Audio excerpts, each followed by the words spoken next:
Students, आज का lecture बहुत इंटरेस्टिंग होने जा रहा है। इंटरेस्टिंग इस वजह से होने जा रहा है, तो ये स्टेटमेंट यहाँ पे हमारे पास कंप्लीट हो चुकी। अब देखिएगा मैजिक, तो मैं प्रेस करूँगा इक्वल, तो हमारा ये वाला यहाँ पे आंसर आ जाएगा जी। तो ये देखें मैंने प्रेस किया इक्वल जी स्टूडेंट्स, ये देखें, ये तो सिंपल ही क्वेश्चन था। अगर हमारे पास ये क्वेश्चन नंबर 5 का ये जो लेंथी स्टेटमेंट है, तो चूंकि हमने सारी की सारी जो वो वैल्यू सेव कर ली थी, अब हमने जैसे अपनी स्टेटमेंट लिखी। अब देखिएगा मैजिक, वाह। रब्बिश्रह ली सदरी वयस्सिर ली अमरी वाहिलुल उक़दतम मिन लिसानी यफ़क़हू क़ौली। जी तो स्टूडेंट्स, पिछली क्लास में हमने ऑपरेशन ऑफ मैट्रिसेस पढ़े थे कुछ, और फिर उनसे रिलेटेड हमने एक्सरसाइज 1.3 में से कुछ क्वेश्चन को सॉल्व किया था, जिसमें हमारे पास क्वेश्चन नंबर 1 था। क्वेश्चन नंबर 2 में हमने एडिटिव इन्वर्स फाइंड किया था। क्वेश्चन नंबर 3 में जो है वो हमने मैट्रिसेस को ऐड किया था। 4 में भी हमने जो है वो बोर्ड में असूल अप्लाई करके मैट्रिसेस को ऐड और सब्ट्रैक्ट किया था। देन अब हमारे पास आ गया जी क्वेश्चन नंबर 5। तो हम इंशाल्लाह अब सॉल्व करेंगे क्वेश्चन नंबर 5 को आज, उसके बाद बाकी एक्सरसाइज को कंप्लीट करेंगे। तो स्टूडेंट्स, आज का लेक्चर बहुत इंटरेस्टिंग होने जा रहा है। इंटरेस्टिंग इस वजह से होने जा रहा है कि आज के लेक्चर में हम एक मैजिक करेंगे आपके लिए, और वो मैजिक क्या है इंशाल्लाह लास्ट में हम वो परफॉर्म करेंगे। लेकिन उस मैजिक में हम क्या करेंगे, एक्सरसाइज 1.3 पूरी की पूरी एक्सरसाइज में जितने भी क्वेश्चन हैं उनको विदाउट यूजिंग पेन सिर्फ़ और सिर्फ कैलकुलेटर के ऊपर सॉल्व करेंगे। यानी जितना भी लेंथी क्वेश्चन है, फॉर एग्जांपल ये है, जितने भी लेंथी क्वेश्चन हैं, जस्ट हम कैलकुलेटर पे इनकी वैल्यू स्टोर करेंगे ABC मैट्रिसेस की, और उनको सिर्फ़ और सिर्फ कैलकुलेटर के ऊपर सॉल्व करेंगे। लेकिन वो हम करेंगे लास्ट पे कि अपना आंसर भी चेक कर पाएंगे। कैसे चेक कर सकते हैं? स्टार्ट में हम ये नहीं करेंगे, स्टार्ट में हम अपना डिटेल मेथड जो है वही करेंगे।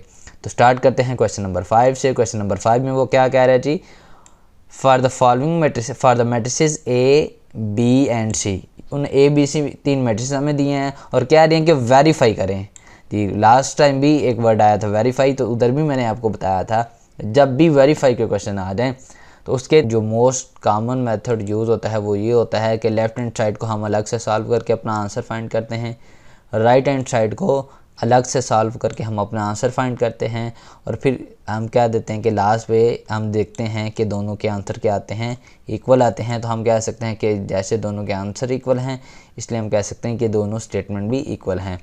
तो बेसिकली इन क्वेश्चन में हमने करना भी यही है कि हमें ऊपर क्वेश्चन जो है वो मैट्रिसेस दिए हुए हैं A, B एंड C, तो हमने यहाँ पे इनकी वैल्यूज पुट करके अपने जो है वो क्वेश्चन को वेरीफाई करना है, यानी उनकी लेफ़्ट हैंड साइड को सॉल्व करके फिर राइट हैंड साइड सॉल्व करके हमने प्रूव करना है कि ये स्टेटमेंट्स दोनों आपस में इक्वल हैं।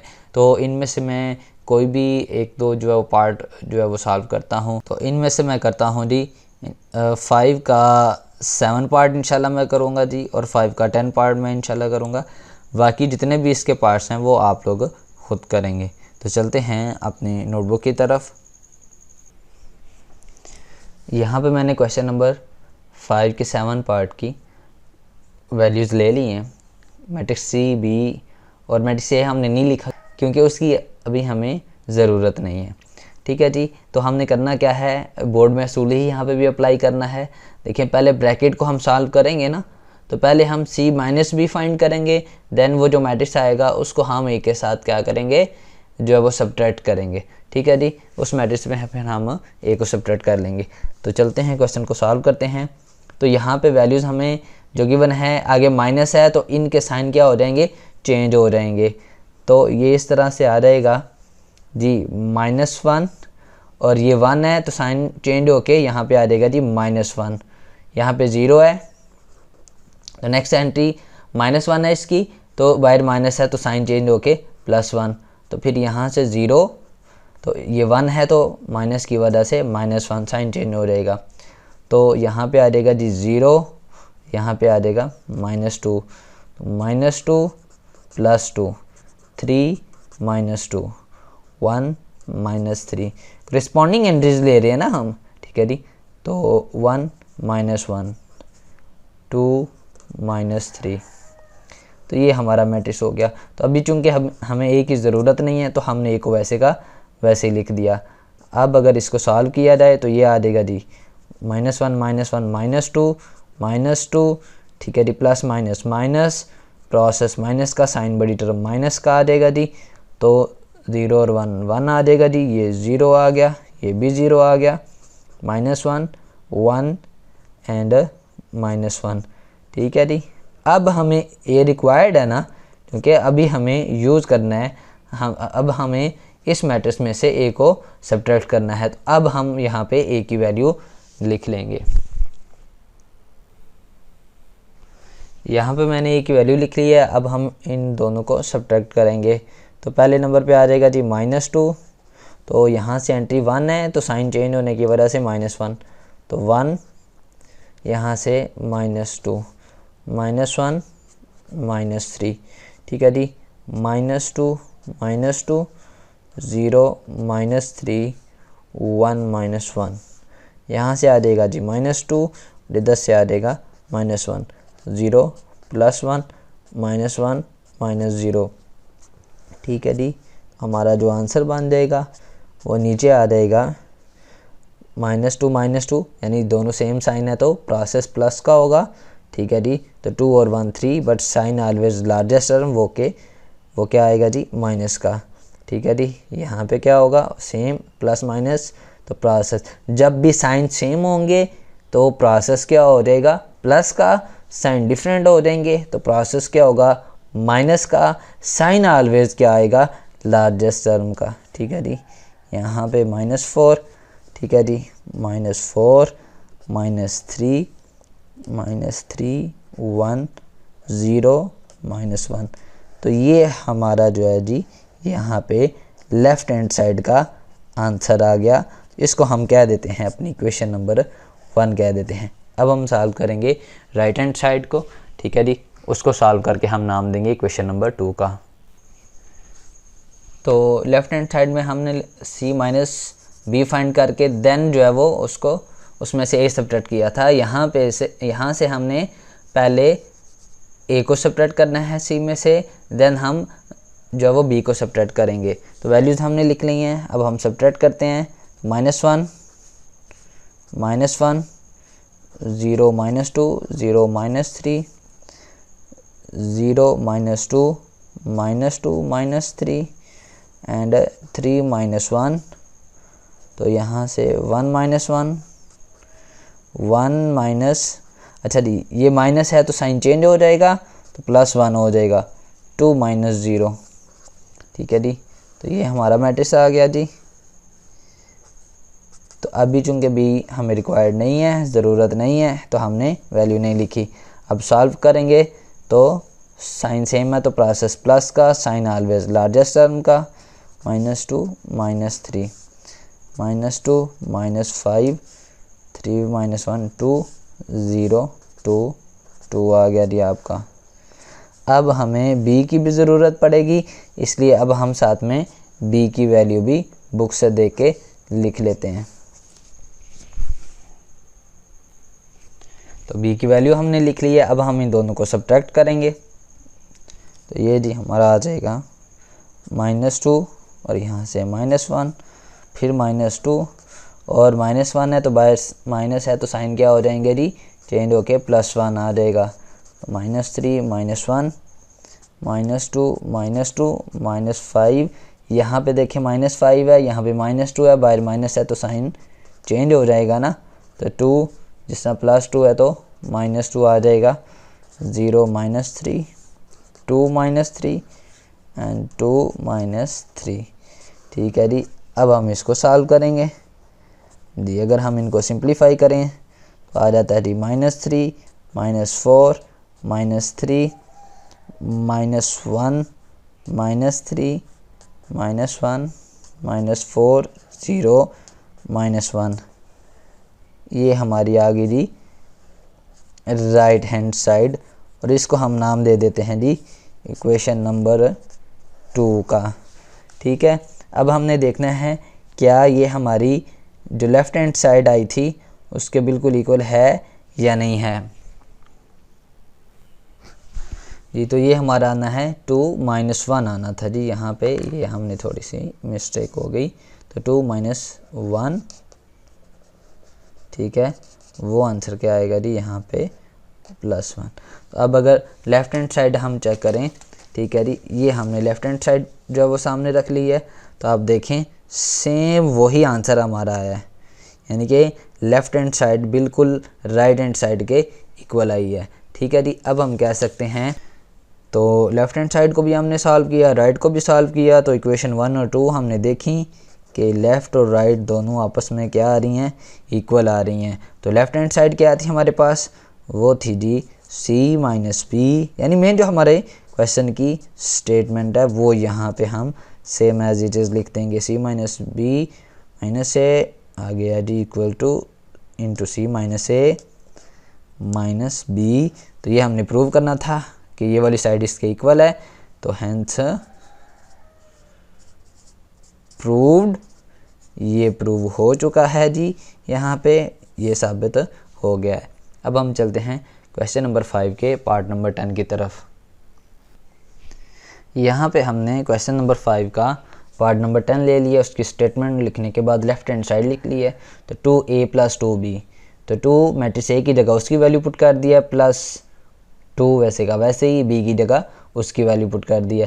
अब होना क्या है, पहले ये जो बाय स्केलर हैं यानी रियल नंबर्स हैं उन्होंने मल्टीप्लाई होना है इस मैट्रिक्स के साथ, तो वो हम मल्टीप्लाई करेंगे, तो क्या आएगा जी 2 1 ज़ा 2, 2 2 ज़ा 4, 2 3 ज़ा 6 आ जाएगा हमारे पास। इसी तरह भी हम बाकियों को भी मल्टीप्लाई कर लेंगे और यहाँ पे भी हम मल्टीप्लाई कर लेंगे जी। तो यहाँ पे हमने मल्टीप्लाई कर लिया है इन दोनों नंबर्स को। अब हम इन दोनों मैट्रिक्स को आपस में ऐड करेंगे, तो आपको पता है कि बाहर अगर प्लस का साइन हो तो अंदर वाले जो एंट्रीज़ हैं हमारे पास उनके साइन चेंज नहीं होते, इसलिए 2 same as it is +2, 4 same as it is यहाँ पे आ जाएगा जी हमारे पास -2, ठीक है जी, देन 6 यहाँ से +2, यहाँ पे बाकी भी इसी तरह मैं नोट कर लेता हूँ, फिर आगे चलते हैं जी। तो ये वैल्यूज़ नोट कर ली हैं जी, तो ये हमने लिख दिया जी 2 और 2 4, 4 and 4 8, 6 and 2 8, 2 6 minus 4 2 0 8 6 and 6 आ जाएगा। तो ये हमारे पास आ गई जी लेफ़्ट हैंड साइड, और इसको हम कह देते हैं जी इक्वेशन नंबर 1। अब हम चलते हैं अपनी राइट हैंड साइड की तरफ। तो लेफ़्ट हैंड साइड में उन्होंने हमें कहा था जी a को 2 से मल्टीप्लाई करें, b को 2 से मल्टीप्लाई करें, देन ऐड करें। लेकिन राइट हैंड साइड में पहले हमने क्या करना है, ब्रैकेट को सॉल्व करना है, यानी पहले a और b को ऐड करेंगे, देन हम 2 को जो है वो मल्टीप्लाई करेंगे। ठीक है जी, तो हम इसी तरह पहले ऐड कर लेते हैं मैट्रिसेस को। तो यहाँ पे क्या आ जाएगा जी 1 + 1 आ जाएगा हमारे पास, 2 और चूँकि बाहर प्लस है साइन चेंज नहीं होगा तो -1, 3 + 1 आ जाएगा, 2 + 2, 3 -2, 1 + 2, और ये नीचे आ जाएगा जी हमारे पास 1 + 3 -1 + 1 0 + 3। ठीक है जी, अब इनको हम ऐड करेंगे, तो ये बन जाएगा जी 2 4 4 और 2 1 0 4 3 3 आ जाएगा। अब हमने इसको करना है 2 को अंदर मल्टीप्लाई, तो 2 को अगर मैं इधर ही मल्टीप्लाई कर दूं तो ये हमारा बन जाएगा 2 2 ज़ा 4, 4 2 ज़ा 8, 4 2 ज़ा 8, यहाँ पे आ जाएगा जी 4 2 0 8 6 6। तो ये यहाँ पे हमारा आंसर आ गया राइट हैंड साइड का। ठीक है जी, तो इसको हम कह देते हैं अपनी इक्वेशन नंबर 2। अब हमने चेक करना है क्या इक्वेशन 1 और 2 दोनों का आंसर सेम है, लेफ्ट और राइट हैंड साइड दोनों का आंसर सेम आया है। तो अगर यहाँ पे हम गौर करें, ठीक है जी, तो फर्स्ट कॉलम भी सेम है, यहाँ पे हमारे पास थर्ड कॉलम भी सेम है, तो जो हमारे पास आया जी सेकंड कॉलम उसकी फ़र्स्ट एंट्री में जो है वो थोड़ी सी कोई गड़बड़ है जी, वो हम चेक कर लेते हैं कहीं कहाँ मिस्टेक हुई है जी। तो स्टूडेंट्स वो इधर हमारे पास 2 - 1 तो हमने 2 लिखा था, यहाँ पे 1 आता है, वो जब मल्टीप्लाई करेंगे तो ये आ जाएगा 2 1 ज़ा 2। तो हमारे पास लेफ्ट हैंड साइड और राइट हैंड साइड दोनों क्या आ गई हैं, इक्वल आ गई हैं। अब जो है वो हम नीचे लिख सकते हैं जी, question number 1 and 2 left hand side हमने सॉल्व की, राइट हैंड साइड सॉल्व की, तो वो दोनों क्या आ गई जी, इक्वल आ गई।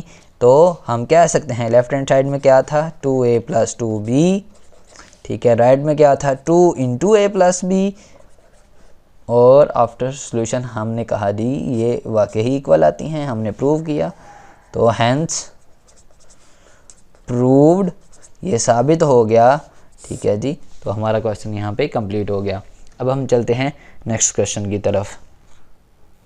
जी स्टूडेंट्स, क्वेश्चन नंबर 6 में वो हमें क्या कह रहे हैं जी, ये मैट्रिक्स हमें दिया है A, ठीक है, और मैट्रिक्स B भी दिया है। तो फाइंड हमने क्या करना है, तो वो कह रहे हैं जी हमें कि फाइंड करें आप 3a - 2b, यानी कि पहले आप a को 3 से मल्टीप्लाई करोगे, फिर b को 2 से मल्टीप्लाई करोगे और दोनों को आपस में सब्ट्रैक्ट कर दोगे। हाँ, इधर क्या करोगे, इधर पहले आप a का जो है वो ट्रांसपोज फाइंड करोगे, देन आप यहाँ पे जो है वो b का ट्रांसपोज फाइंड करोगे, देन आप मल्टीप्लाई करेंगे 2 से, इसको 3 से मल्टीप्लाई करके माइनस करेंगे। तो मैं जो है वो क्वेश्चन नंबर 6 का सेकंड पार्ट करता हूँ। क्वेश्चन नंबर 6 का फर्स्ट पार्ट बहुत ईजी है, वो इंशाल्लाह आप लोग खुद करेंगे। चलते हैं क्वेश्चन नंबर 6 के सेकंड पार्ट की तरफ। तो 6 के सेकंड पार्ट में यहाँ पे हमने करना क्या है, 2a ट्रांसपोज, यानी ये a मैट्रिक्स यहाँ पे लिखेंगे, ऊपर इसका क्या आ जाएगा जी ट्रांसपोज, -3b मैट्रिक्स लिखेंगे और यहाँ पे इसका क्या आ जाएगा जी ट्रांसपोज। देन ट्रांसपोज में हम क्या करते हैं, रो को चेंज कर देते हैं कॉलम में, ठीक है जी। तो मैं पहले a मैट्रिक्स लिख लेता हूँ। तो यहाँ पे मैंने a और b मैट्रिक्स लिख लिए हैं जी। तो आगे हम पहले अब हमने ट्रांसपोज ले लेना इनका, तो रो चेंज हो जाएगी जी कॉलम में, तो 1 - 2 आ जाएगा। ये रो कॉलम में चेंज हुई तो 3 4 आ जाएगा, ठीक है जी। तो साथ में 2 वैसे का वैसे ही, -3 वैसे का वैसे ही, ठीक है जी। 0 7 कॉलम बन जाएगा जी, -3 8 रो से क्या बन जाएगा जी, ये भी कॉलम बन जाएगा। अब हमने इनको मल्टीप्लाई करना है 2 को और 3 को, तो यहाँ पे मेरे पास आ जाएगा 2 - 4, 3 2 = 6, 4 2 = 8, माइनस वैसे का वैसे ही 3 मल्टीप्लाई हुआ तो यहाँ पे 21, -9 24 आ जाएगा। अब दोनों ने क्या होना है जी माइनस होना है, तो यहाँ पे आ जाएगा 2 -0 6, माइनस है तो साइन चेंज हो के प्लस हो जाएगा, -4 -21 8 -24 आ जाएगा जी। माइनस करेंगे तो आंसर क्या आ जाएगा जी 2 -25 15 आ जाएगा, और यहाँ पे हमारे पास आ जाएगा जी -16, ठीक है जी। तो ये हमारा आंसर आ गया 2a ट्रांसपोज -3b ट्रांसपोज को जब हम सॉल्व करेंगे तो ये हमारा आंसर आएगा जी। तो नेक्स्ट क्वेश्चन नंबर 7 में वो हमें क्या कह रहा है जी, यहाँ तक आप अपने क्वेश्चन को सॉल्व करें और क्या फाइंड करें, a की वैल्यू फाइंड करें और b की वैल्यू फाइंड करें। तो देखें ना, यहाँ पे ये बिल्कुल क्वेश्चन 1.1 के लास्ट क्वेश्चन नंबर 3 की तरह है कि 2 को हम मल्टीप्लाई करेंगे इस मैट्रिक्स के साथ, फिर 3 को मल्टीप्लाई करेंगे, फिर वो 2 मैट्रिक्स आएंगे, उन दोनों को हम आपस में ऐड करेंगे तो वो एक मैट्रिक्स बन जाएगा, तो इक्वल टू दिस आ जाएगा। उसको फिर आगे हम करस्पॉन्डिंग एंट्रीज को आपस में कंपेयर करके a की वैल्यू भी फाइंड कर लेंगे और b की वैल्यू भी फाइंड कर लेंगे। तो यहाँ पे जो हमारी डेफिनेशन यूज़ होगी वो हमारी इक्वालिटी ऑफ मैट्रिक्स की यूज़ होगी, जो कि एक्सरसाइज 1.1 से पहले हमने पढ़ी थी। तो चलते हैं क्वेश्चन के सोल्यूशन की तरफ। तो यहाँ पे हमने क्वेश्चन नंबर 7 की जो स्टेटमेंट ले ली है और इसको जो है वो हम सोल्यूशन से स्टार्ट करेंगे। तो पहले मल्टीप्लाई होगा 2, तो यहाँ पे हमारे पास आ जाएगा जी 4 -6, 4 2 = 8, तो a मल्टीप्लाई होगा जब 2 के साथ तो वो बन जाएगा 2a, ठीक है जी, प्लस अब 3 मल्टीप्लाई होगा, 3 1 = 3 24, 3b -12, ठीक है जी। तो ये 7 18 और 10 × 1 ये वैसे का वैसे ही आ जाएगा। अब ये जो 2 मैट्रिक्स हैं ये आपस में क्या होंगे जी ऐड होंगे, तो ऐड करेंगे तो 4 + 3 आ जाएगा यहाँ पे हमारे पास, 8 + 3b -6 + 24 2a minus 12 is equal to 7, 18, 10 and 1 आ गया हमारे पास। तो 4 और 3 आ जाएगा जी 7, ये आ जाएगा जी हमारे पास 18, 8 + 3b, चूँकि वेरिएबल है ना, अनलाइक टर्म ऐड नहीं होंगी तो वैसे की वैसे ही होंगी जी। 7, 18, 10, 1। तो अब यहाँ पे दो मैट्रिक्स इक्वल हैं, ये हमें गिवन है। और अगर आपको याद हो तो इक्वालिटी ऑफ मैट्रिक्स हमें ये कहती थी अगर मैट्रिक्स इक्वल हैं देन उनकी कोरिस्पॉन्डिंग एंट्रीज क्या होंगी, इक्वल होंगी। ठीक है जी, यहाँ पे 7 7 के इक्वल है, 18 के इक्वल है, तो 8 + 3b किसके इक्वल आ जाएगा, 10 के। ठीक है जी, तो ये यहाँ वहाँ पे हमने डेफिनेशन पढ़ी थी एक्सरसाइज 1.1 से पहले, तो उस वीडियो का जो है वो लिंक मैं डिस्क्रिप्शन में दे दूँगा। अगर आपने वो नहीं अंडरस्टैंड की सही तरह से तो दोबारा जाके आप इक्वालिटी ऑफ मैट्रिक्स को अच्छे तरीके से अंडरस्टैंड कीजिएगा। तो ये एक्सरसाइज 1.1 के क्वेश्चन नंबर 3 ही की तरह सेम है बिल्कुल।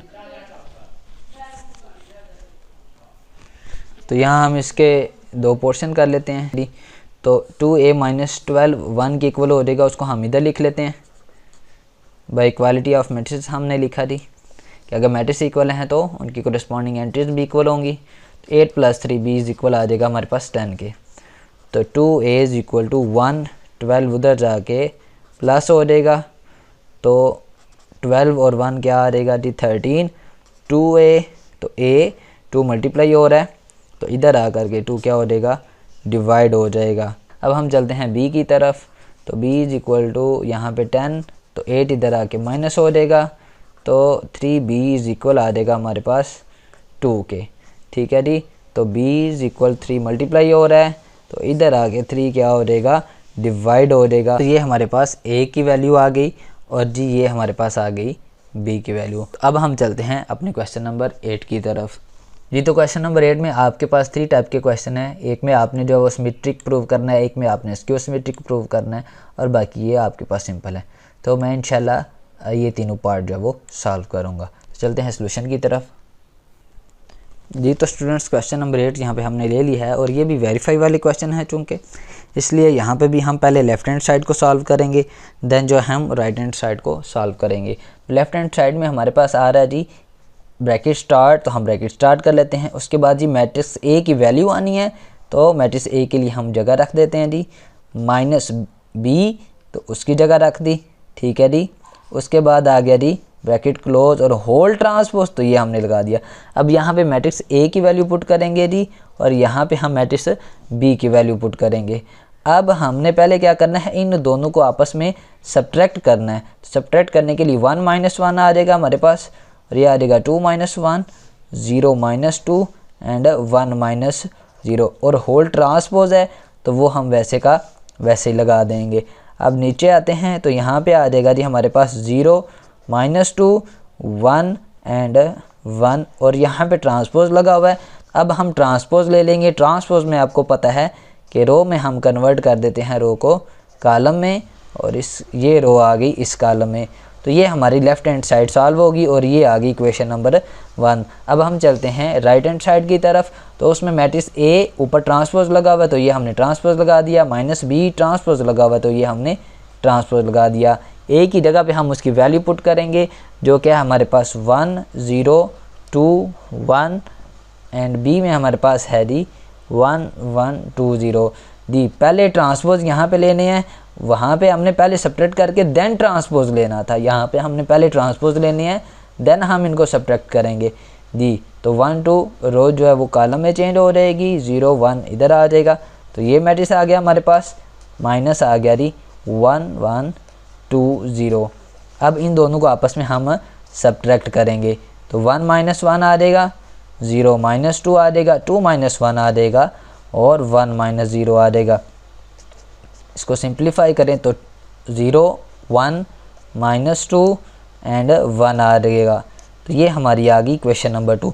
अब अगर हम देखें तो लेफ़्ट हैंड साइड यानी इक्वेशन नंबर 1 और इक्वेशन नंबर 2 जो है वो हमारी बिल्कुल सेम है, तो हम कह सकते हैं फ्रॉम इक्वेशन नंबर 1। अगर हम इक्वेशन नंबर 1 और 2 को देखें तो हमारी लेफ़्ट हैंड साइड और राइट हैंड साइड वो आपस में बिल्कुल क्या हैं जी, इक्वल हैं। तो हम कह सकते हैं ए माइनस बी होल ट्रांसपोज को सॉल्व करें, या फिर ए का ट्रांसपोज अलग ले लो और बी का अलग लेके इनको आपस में माइनस कर लो, तब भी हमारा आंसर क्या आता है, इक्वल आता है। ये हमने प्रूव करना था, तो हैंस प्रूव्ड। तो ये हमारा प्रूव हो चुका है। अब हम चलते हैं इसके नेक्स्ट पार्ट की तरफ। तो क्वेश्चन नंबर 8 के थर्ड पार्ट में वो हमें कह रहा है कि आपने ए प्लस ए ट्रांसपोज को क्या प्रूव करना है, सिमेट्रिक प्रूव करना है। तो अगर आपको याद हो according to definition of symmetric matrix कि ऐसा मैट्रिक्स जिसका हम ट्रांसपोज लें तो वो अपने आप के इक्वल आ जाए, ठीक है जी। तो ऐसे स्क्वायर मैट्रिक्स को हम क्या बोलते हैं, सिमेट्रिक मैट्रिक्स, ठीक है जी। तो यानी इसका मतलब ये है कि अगर हमने इसका ट्रांसपोज लिया और वो इसके अपने आप के इक्वल आ गया तो हम कहेंगे ये सिमेट्रिक मैट्रिक्स है। हम यहाँ पे लिखते हैं, ठीक है जी, फॉर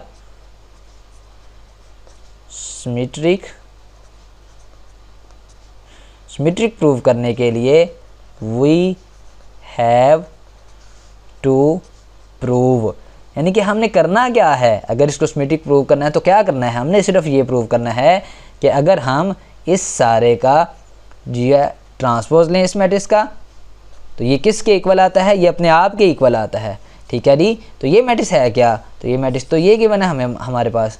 तो ए प्लस ए ट्रांसपोज इधर लिख देंगे, तो ए प्लस ए ट्रांसपोज इधर लिख देंगे। तो अगर इस स्टेटमेंट को हमने वेरीफाई कर दिया तो ये सिमेट्रिक हो जाएगा। दोबारा देखते हैं, तो सिमेट्रिक प्रूव करने के लिए हमने क्या करना होता है कि ये जो मैट्रिक्स गिवन है हमारे पास, ठीक है, अगर हम उसका ट्रांसपोज लें तो वो अपने आप के इक्वल आ जाए तो वो सिमेट्रिक्स हो जाएगा, ठीक है जी। तो इस मैट्रिक्स का हम ट्रांसपोज लेंगे तो प्रूव करेंगे कि ये अपने आप के इक्वल है। स्टूडेंट्स, तो यहाँ पे अगर आप लोग देखें तो इतना पोर्शन तो सेम है ना, तो बजाय हम इसको दोबारा 2 बार सॉल्व करें, हम इसको पहले फाइंड करके रख लेते हैं, ठीक है जी। तो मैं सिर्फ पहले सॉल्व करूँगा ए प्लस ए ट्रांसपोज। तो यहाँ पे मैंने कंसीडर कर लिया, consider a plus A transpose, तो ए की वैल्यू प्लस ए उसके ऊपर क्या आ गया, ट्रांसपोज।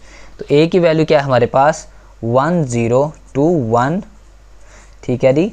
तो यहाँ पे पहले मुझे ये वैल्यू तो वैसे की वैसी ही आ जाएगी ना अभी, तो यहाँ पे पहले मुझे क्या लेना पड़ेगा, इसका ट्रांसपोज। तो ट्रांसपोज हम कैसे लेते हैं, ये रो है तो चेंज हो जाएगा कॉलम में, ये रो है तो ये भी चेंज हो जाएगी कॉलम में, ठीक है। अब इन दोनों को मैंने आपस में ऐड करना है, ठीक है जी। तो क्या आ जाएगा 1 + 1, ठीक है जी। यहाँ पे क्या आ जाएगा 2 + 0, ठीक है। इधर आ जाएगा 0 + 2 और लास्ट पे यहाँ पे आ जाएगा 1 + 1। ये हमारा बन जाएगा जी 2 एंड 2 और यहाँ पे भी 2 और 2 आ जाएगा। तो इतना पोर्शन जो सेम था वो हमने फाइंड कर लिया है, ए प्लस ए ट्रांसपोज। तो ये हमारी एक साइड जो है वो सॉल्व हो गई है। तो अगर हम इसको नाम दे दें इक्वेशन नंबर 1 का, अब हमें क्या करना है, इस सारे का क्या अप्लाई करना है, देखें ना ये तो बिल्कुल सेम है ना। अब इसका हमने बस क्या लेना है, ट्रांसपोज, ठीक है। तो हमें क्या अप्लाई करना है, ये सेम एज, तो ये सेम लिख के हमें इधर भी ट्रांसपोज लगा देना है और इधर भी ट्रांसपोज लगा देना है। अब जो है वो ये रो है तो कॉलम में चेंज होने से ये 2 इधर आ जाएगा और ये रो इधर आ जाएगा, ठीक है जी। तो ए प्लस ए ट्रांसपोज का होल ट्रांसपोज, तो ये हमारी आ गई equation number 2 from equation number 1 and 2 कि अगर आप इस मैट्रिक्स का ट्रांसपोज लेते हो तो वो अपने आप के इक्वल आता है। तो ये मैट्रिक्स क्या था, ये देख सकते हैं आप, ए प्लस ए ट्रांसपोज का whole transpose is equal to A plus A transpose, यानी एक मैट्रिक्स का हमने ट्रांसपोज लिया तो वो अपने आप के ही इक्वल आ गया, ठीक है। तो हम कह सकते हैं सो ये जो आपने मैट्रिक्स दिया था इज सिमेट्रिक। तो देखें ना, सिमेट्रिक मैट्रिक्स की यही डेफिनेशन थी ना कि अगर किसी मैट्रिक्स का ट्रांसपोज लिया जाए और वो अपने आप के इक्वल आ जाए तो वो मैट्रिक्स क्या हो जाता है, सिमेट्रिक। तो ऐसा हो गया ना इक्वेशन नंबर 1 और 2 को जब हमने देखा तो इसलिए हम कह सकते हैं ये जो मैट्रिक्स आपने दिया था ए प्लस ए ट्रांसपोज वो क्या है, सिमेट्रिक है। अब हम चलते हैं क्वेश्चन नंबर 8 के नेक्स्ट पार्ट की तरफ जी। तो यहाँ पे क्वेश्चन नंबर 8 का पार्ट नंबर 6 हमने ले लिया है। तो इसमें हमें कहा जा रहा है कि बी माइनस बी ट्रांसपोज को स्क्यू सिमेट्रिक प्रूव करें। तो according to definition of skew symmetric हमें पता है कि अगर किसी मैट्रिक्स का ट्रांसपोज लिया जाए और वो अपने नेगेटिव के इक्वल आ जाए तो वो जो मैट्रिक्स होता है वो हमारा क्या होता है, स्क्यू सिमेट्रिक। तो यही डेफिनेशन हम यहाँ पे भी अप्लाई करेंगे। अगर हमें इसे स्क्यू सिमेट्रिक प्रूव करना है तो हमें ये शो करना होगा, ये प्रूव करना होगा, ये साबित करना होगा कि इस मैट्रिक्स का जब हम ट्रांसपोज लेते हैं तो ये मैट्रिक्स अपने किसके इक्वल है, अपने नेगेटिव के इक्वल है। हाँ, मैट्रिक्स क्या है वो छोटा है बड़ा उससे हमें कोई गरज नहीं है, बस इसका ट्रांसपोज लेंगे और ये प्रूव करेंगे कि ये अपने नेगेटिव के इक्वल है। हाँ, ये मैट्रिक्स कौन सा है, ये मैट्रिक्स है जी B minus B transpose, B minus B transpose. अब इतना पार्ट तो सेम है, इसको पहले हम सॉल्व करके लिख लेते हैं, ठीक है जी। तो B माइनस B ट्रांसपोज हम ले लेंगे पहले।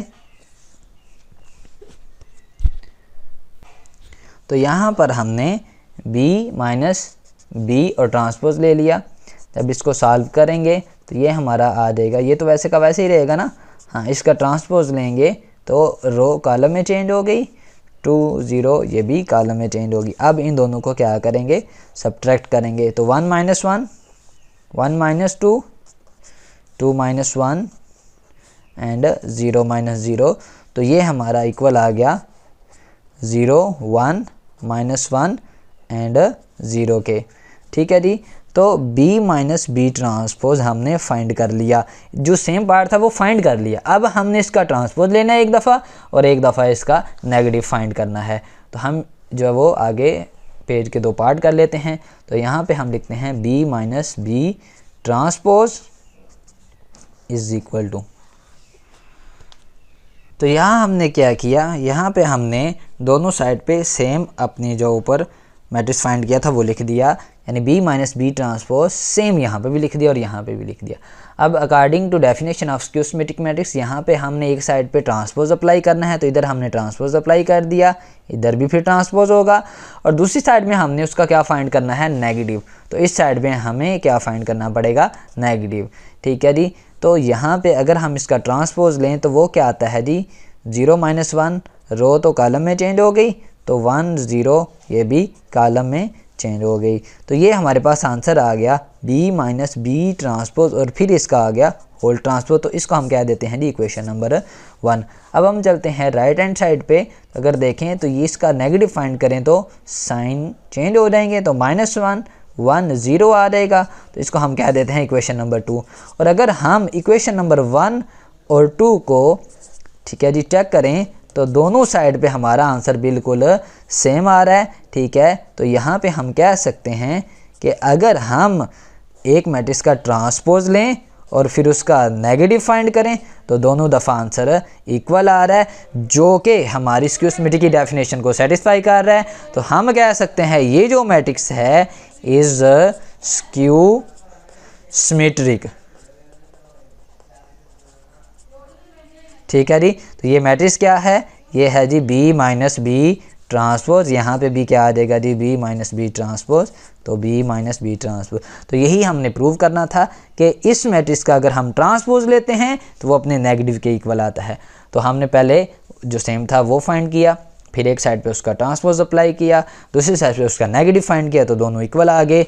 तो अगर किसी मैट्रिक्स का ट्रांसपोज लेके उसका नेगेटिव फाइंड किया जाए और वो दोनों इक्वल आ जाएं तो वो मैट्रिक्स क्या होता है, स्क्यू सिमेट्रिक। तो ये हमने प्रूव कर दिया जी। तो स्टूडेंट्स चलते हैं उस मैजिक की तरफ जिस मैजिक का सबको इंतज़ार था।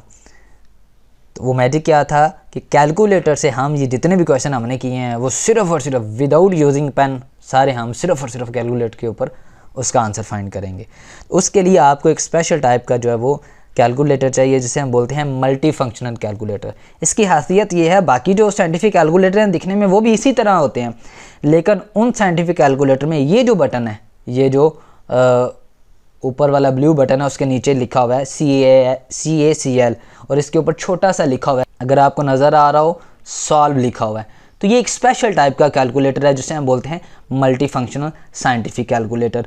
तो इसको आपने ऑन कर लेना है, क्योंकि आपने सॉल्व करने हैं अपने मैट्रिसेस। तो आपने किधर चला जाना है, आपने सिंपली जाना है मोड के ऊपर, ठीक है जी। मोड के ऊपर आपने प्रेस करना है और यहाँ पे नंबर 6 पे आपके पास है जी मैट्रिसेस। तो आपने अपनी कैलकुलेटर को नंबर 6 प्रेस करके तो आपने सेट कर लेना है जो है वो मैट्रिक्स मोड के ऊपर। अगर अब मैं वापस आऊँ तो ये यहाँ पे हमारे पास आ चुका हो MAT, यानी कि हमारा कैलकुलेटर मैट्रिक्स मोड के ऊपर सेट हो गया है। मैं दोबारा इसको करता हूं ताकि आपको क्लियर हो जाए जी। तो देखें यहाँ पे अभी जो है वो हमारे पास मोड में सिंपल मोड है, मैट्रिक्स मोड नहीं है। तो मैट्रिक्स मोड में जाने के लिए आपने मोड प्रेस करना है और सिंपल 6 यानी मैट्रिक्स प्रेस करेंगे, ठीक है जी। तो आपका कैलकुलेटर जो है वो मैट्रिक्स मोड के ऊपर सेट हो जाएगा। अब आपने पहले इस कैलकुलेटर में जिन मैट्रिक्स को सॉल्व करना है, ठीक है, उनकी वैल्यूज़ इनपुट करनी है, सेव करनी है।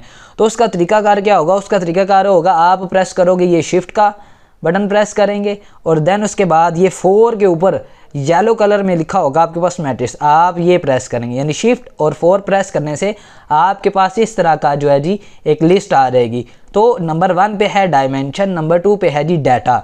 तो डायमेंशन में आपकी जो मैट्रिक्स है जितने भी वो सेव होंगे। तो जिन जिन मैट्रिक्स को आपने यूज़ करना है अपने क्वेश्चन में वो मैट्रिक्स यहाँ पे आके आप सेव करोगे। तो नंबर 1 पे हम आते हैं। अब यहाँ पे 3 मैट्रिक्स एट अ टाइम आप जो है वो सेव कर सकते हो। यानी अगर आपके क्वेश्चन में 4 मैट्रिक्स यूज़ होते हैं तो वो क्वेश्चन आपको पार्ट्स में सॉल्व करना पड़ेगा। लेकिन अगर किसी क्वेश्चन में आपके पास 3 मैट्रिसेस यूज़ होते हैं तो वो आप एट अ टाइम सॉल्व कर पाओगे। तो आप डाटा सेव करने के लिए जिसमें सेव करना है A B C किस नाम का आपका मैट्रिक्स है कोई भी आप ले सकते हैं। तो फॉर एग्जांपल मैं सेव करता हूँ A में, तो उसके लिए मुझे प्रेस करना पड़ेगा 1, ठीक है जी। तो मैं 1 प्रेस करता हूँ यहाँ पे, तो 1 प्रेस कर दिया मैंने, ठीक है जी। अब मुझे वो कह रहा है कि आपने जो मैट्रिक्स सेव करना है उसका आर्डर क्या होगा। तो मेरे पास जो मैट्रिक्स है जी उसका आर्डर होगा जी 2/2, तो मैं 5 प्रेस करता हूँ, ठीक है जी। अब यहाँ पे मुझे अपना डाटा जो है वो सेव करना है पहले, ठीक है। तो मैं ले लेता हूँ अपना ये क्वेश्चन, हम ले लेते हैं क्वेश्चन नंबर,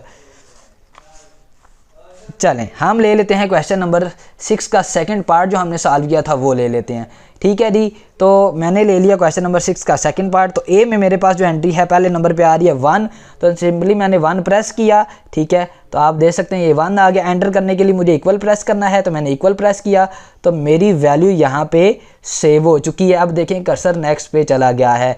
अब नेक्स्ट वैल्यू है जी हमारे पास -2, ठीक है जी, वो मैंने एंटर की, ठीक है। उसके बाद जी मेरे पास नेक्स्ट वैल्यू है 3, वो एंटर की मैंने। उसके बाद जी हमारे पास 4, तो वो मैंने एंटर कर दी। तो ये हमारे पास एक वैल्यू सेव हो गई है एक मैट्रिक्स में। अब हमने दूसरा मैट्रिक्स सेव करना है। ये अपनी बात याद रखनी है, जब आपने वैल्यू स्टोर करनी है तो आपने किधर जाना है, आपने डायमेंशन में जाके अपनी वैल्यू स्टोर करनी है। तो देख सकते हैं आप ये जो वैल्यू थी हमारे पास 0 अगर आपने किसी वैल्यू को चेंज करना है तो आप यहाँ से जाकर उस वैल्यू को दोबारा चेंज भी कर सकते हैं। अब हम चलते हैं इसके सॉल्यूशन की तरफ। अब हमारा क्वेश्चन समझे सॉल्व हो गया। तो मेरे पास जो स्टेटमेंट थी वो सेम मैं इसके ऊपर लिख लेता हूँ 2, ठीक है। उसके बाद ट्रांसपोज पहले लिखना पड़ेगा ना, ए ट्रांस यानी ट्रांसपोज ऑफ ए, ठीक है जी। तो शिफ्ट 4 जब प्रेस करेंगे तो हमारे पास मेन्यूज आ जाते हैं कि आपने मैट्रिक्स का क्या फाइंड करना है। तो चूंकि मुझे नंबर 8 पे टी आ रहा है यानी ट्रांसपोज चाहिए, तो मैं प्रेस करता हूँ 8। 2 ट्रांसपोज किसका लेना है, ए का, मैट्रिक्स ए का ना। तो शिफ्ट 4 मैट्रिक्स ए नंबर 3 पे है, तो मैंने लिख दिया 3, ठीक है जी। आगे लिखा हुआ है जी -3, ठीक है जी। तो मैं लिखूंगा जी -3। उसके बाद क्या है जी, उसके बाद है जी ट्रांसपोज ऑफ बी, ठीक है जी, ट्रांसपोज ऑफ बी। तो ट्रांसपोज ऑफ बी के लिए हम क्या लिखेंगे, शिफ्ट 4 8 नंबर पे ट्रांसपोज है जी हमारे पास, ठीक है जी। किसका ट्रांसपोज लेना है, शिफ्ट 4। तो मैंने पहले भी आपको बताया था कि जब आपने डाटा सेव करना है तो डायमेंशन में जाके सेव करेंगे। डायमेंशन में आपने यूज़ करना है तो बाहर से ये BC को यूज़ कर लेंगे। तो ट्रांसपोज आप किसका लेना था जी, बी का, तो बी तो 4 नंबर पे है। तो ये स्टेटमेंट यहाँ पे हमारे पास कंप्लीट हो चुकी। अब देखिएगा मैजिक, तो मैं प्रेस करूँगा इक्वल, तो हमारा ये वाला यहाँ पे आंसर आ जाएगा जी। तो ये देखें मैंने प्रेस किया इक्वल जी स्टूडेंट्स, ये देखें। तो ये अगर आप गौर करें तो क्या आ चुका है हमारे पास, ये राइट साइड पे जो कॉलम है, कॉलम नंबर 2, तो वो लिखा हुआ है 15 - 16। तो हमारा कॉलम नंबर 2 क्या था, यही नहीं था 15 - 16, ठीक है। इसी तरह अगर मैं कर्सर को इधर लेकर आऊँ तो फर्स्ट कॉलम क्या है 2 - 25, तो हमारा कॉलम भी फर्स्ट क्या था 2 - 25। तो ये इतना बड़ा क्वेश्चन, तो जैसे हमने वैल्यू सेव की और यहाँ पे स्टेटमेंट लिखी कैलकुलेटर में, तो हमारा आंसर आ गया। ये तो सिंपल ही क्वेश्चन था। अगर हमारे पास ये क्वेश्चन नंबर 5 का ये जो लेंथी स्टेटमेंट है, इस तरह अगर हमारे पास 3 मेडिसिन को सेव करके अगर हम ये स्टेटमेंट लिखें तो डायरेक्ट हमारे पास आंसर आ जाएगा। यानी जो क्वेश्चन सॉल्व करते हुए हमें 10 to 15 मिनट्स लग जाते हैं, वो क्वेश्चन हम just in 2 minutes completely solve कर लेते हैं। और बाय हैंड हमें सॉल्व करते हुए अक्सर जो है वो प्लस माइनस में मिस्टेक भी हो जाती है, और यूजिंग कैलकुलेटर कोई मिस्टेक नहीं होती। अगर हमने अपनी वैल्यू सही पुट की है तो जल्दी से हमारा आंसर बिल्कुल एक्यूरेट आ जाएगा। ठीक है जी, तो इस क्वेश्चन को भी हम ट्राई करते हैं। तो पहले मैं वैल्यूज़ को सेव कर लेता हूँ। तो सेव करने का तरीका दोबारा बताता हूँ। सेव करने के लिए शिफ्ट 4 पे आना है आपने। ठीक है जी, शिफ्ट 4 पे जब आप आएंगे डायमेंशन में चले जाना है। फिर आपसे पूछेगा मैट्रिक्स ए सेव करना है, तो उसका आर्डर क्या है? उसका आर्डर तो है जी हमारे पास 3/3 का। ठीक है, तो मैट्रिक्स 1 जो ए है उसका आर्डर 3/3 का है, जो कि 1 में नंबर पे है। ठीक है जी, वो हम प्रेस करते हैं। तो अब यहाँ पे वैल्यू सेव कर लेते हैं। तो वैल्यू सेव करने के बाद ठीक है जी हम आते हैं। तो इस तरह तीनों मैट्रिक्स की जब वैल्यू सेव कर लेता हूँ मैं, फिर हम आते हैं जी। तो स्टूडेंट बहुत ही एहतियात के साथ, बहुत ही केयरफुल होकर हमने अपनी वैल्यूज़ को सेव कर लिया, क्योंकि अगर यहाँ पे -1 है और हमने यहाँ के कैलकुलेटर के ऊपर 1 पुट कर दिया तो इसका मतलब है हमारा क्वेश्चन जो है वो करेक्ट सॉल्व नहीं होगा। इसलिए आपने वैल्यूज़ बड़े ध्यान के साथ बिल्कुल जो है वो एक्यूरेट एंटर करनी है। अब हम अपनी सिर्फ स्टेटमेंट लिखेंगे क्वेश्चन की, जो कि क्या है, ब्रैकेट स्टार्ट। हम जो है वो राउंड ब्रैकेट को स्टार्ट करते हैं। उसके बाद लिखा है जी मैट्रिक्स सी, सिर्फ सी नहीं मैट्रिक्स सी। तो वो कहाँ से, शिफ्ट 4 प्रेस किया हमने, तो मैट्रिक्स सी किधर है, ये नंबर 5 पे पड़ा हुआ, हमने 5 प्रेस किया। ठीक है जी, उसके बाद क्या आ रहा है जी, -b। ठीक है जी, ये अगर हम करीब कर लें अपने, ठीक है जी, तो ये आ गया जी हमारे पास माइनस, मैट्रिक्स आगे b आ रहा है ना हमारे पास यहाँ पे ये। ठीक है जी, तो हम लिखते हैं जी शिफ्ट 4, तो मैट्रिक्स b नंबर 4 पे है। ठीक है, उसके बाद ब्रैकेट क्लोज। ठीक है जी, माइनस, फिर आ जाएगा a, तो मैट्रिक्स a के लिए शिफ्ट 4, तो a प्रेस करते हैं नंबर 3 पे। तो चूंकि हमने सारी की सारी जो वो वैल्यू सेव कर ली थी, अब हमने जैसे अपनी स्टेटमेंट लिखी। अब देखिएगा मैजिक, वाओ दैट्स ग्रेट। अगर आप स्टूडेंट्स देखें कितनी मज़े की बात, कितना जो है वो अहम फीचर आपके एग्ज़ाम के लिए, कितना जो है वो आपके लिए इजी काम हो गया। अब आप देखें नंबर 2 पे जो हमारे पास कॉलम है वो -1 -3 1 आया। तो जब हमने क्वेश्चन को सॉल्व किया था, तो अगर आप गौर करें तो यहाँ पे भी हमारे पास जो कंप्लीट आंसर आया था 2nd कॉलम में वो यही था। अगर आप 3rd कॉलम देखें -4 0 -1, तो यहाँ पे क्या आया है, -4 0 -1। ठीक है जी, अगर आप देखें 1st कॉलम, तो 1st कॉलम क्या है, -3 -4 -3, तो ये भी देखें -3 -4 -3, तो है ना इंपॉर्टेंट और मज़े का फीचर। तो इस तरह हाँ, ये बात ये है कि यहाँ पे आपने सारे का सारा क्वेश्चन कैलकुलेटर से सॉल्व नहीं करना। हाँ, आप कर क्या सकते हैं, आप क्वेश्चन को सॉल्व करें और अपना सॉल्व करने के बाद कैलकुलेटर से आंसर चेक कर सकते हैं, क्या मेरा क्वेश्चन ठीक हुआ या नहीं हुआ। या फिर ये दो जब आपने किए, इन दोनों को माइनस किया, तो आप जो है वो इधर यहाँ पे चेक कर सकते हैं कि क्या माइनस करने से यही आंसर आता है। ठीक है जी, उसके बाद यानी कि ये अगर हम इसको इस तरह लिखें, मैट्रिक्स बी, पहले है C - B, तो लिखते हैं जी C - B 5 - B 4, तो ये यहाँ पे हमारा आंसर आ गया। तो हम इस तरह चेक कर सकते हैं कि हमने जो है वो मैट्रिक्स यहाँ पे फाइंड किया था B, क्या वो ठीक है, ताकि हमारा क्वेश्चन जो है वो आगे गलत ना हो। तो इस तरह हम साथ साथ अपना क्वेश्चन जो है वो केयरफुल होके क्लियर जो है वो करेक्ट सॉल्व कर लेंगे। ठीक है जी, तो उम्मीद करता हूँ आज का लेक्चर आपको समझ भी आया होगा और इंटरेस्टिंग भी हुआ होगा आपके लिए, और बहुत फ्रूटफुल होगा आपके एग्ज़ाम के लिए और आपकी नेक्स्ट जो मैथ लर्निंग के लिए। तो जिस तरह हमारे चैनल के ऊपर आपको जो वो मैथ से रिलेटेड कंसेप्ट भी सिखाए जाते हैं, और इंशाल्लाह आपको ये तो एक फ़ीचर है कैलकुलेटर का, इस तरह बाकी भी बहुत सारे आगे क्वेश्चन हैं। इस तरह मैट्रिक्स को आगे मल्टीप्लाई करेंगे और आप देखेंगे इतने इतने बड़े जो है वो मैट्रिक्स होते हैं, उनको मल्टीप्लाई करने के लिए हमारे जो है वो एक क्वेश्चन के ऊपर ऑलमोस्ट जो है वो 10 to 15 मिनट्स लग जाते हैं। वो भी बिल्कुल ईजी इसके ऊपर होगा, लेकिन वो इस लेक्चर में नहीं, वो इंशाल्लाह स्टेप बाय स्टेप जब जब वो क्वेश्चन आएंगे हम उनको जो है वो कैलकुलेटर से सॉल्व भी करेंगे और आपको समझाएंगे भी। तो मिलते हैं नेक्स्ट लेक्चर में, तब तक के लिए अल्लाह हाफिज़।